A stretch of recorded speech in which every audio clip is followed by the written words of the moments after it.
It's Q&A time, everyone, where I answer the top 3 questions I got this week as a dairy cow veterinarian. This week's episode is all about milk. Question 1. Why does organic milk have a longer shelf life?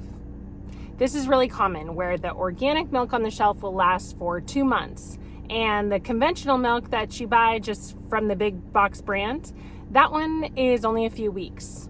So what does that mean?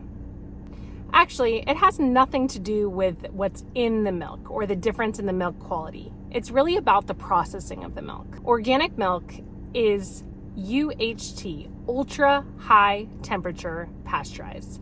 That means it gets heated to a way higher degree and only for a short period. So the temperature gets brought up and then brought back down very high and very quickly. This extends the shelf life because it kills more bacteria. So it can last for a lot longer in the fridge unopened. In contrast, conventional milk, or just regular milk you buy in the store, is actually pasteurized at a lower temperature for a little bit of a longer time. So again, this process is the same. The milk is heated up and then is cooled back down, but it's heated up to a lower temperature than the ultra high temperature pasteurization, and it's kept there for a longer amount of time before it's cooled back down. This still works to pasteurize and kill bacteria and viruses, but it does not extend the shelf life nearly as much.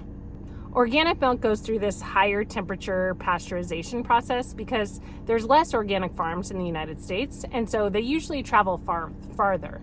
So they need it to last longer because the shipping time, the transit time before it gets to your store is often longer, unless you're living near organic farms.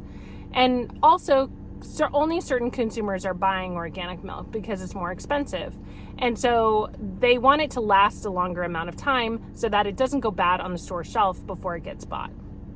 The bottom line is that organic milk lasts longer because of how it's pasteurized, how it's processed. It's not because it's organic that it lasts longer. Both types of milk are safe to drink, and both types of milk are nutritious and healthy for you. And the cows are treated well on both types of farms. Question 2. How come some milk products are not refrigerated? Have you seen those little cartons of milk, often individual servings, that are sold at the store on the shelf, not in the refrigerated section? Are those okay to drink? The answer is yes.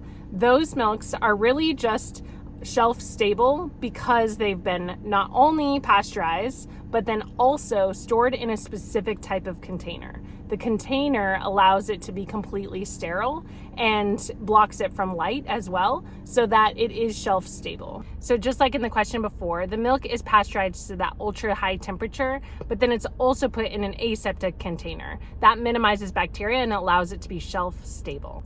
And last question, is milk adulterated?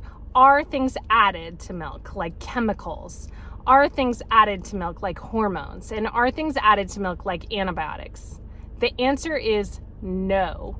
Adulteration of milk is illegal in the United States, and so nothing is added to milk in the processing process. The only thing that does get added sometimes is vitamins, or it can be fortified with certain things. But there are no bad chemicals, there are no antibiotics, and there are no hormones being added to the milk.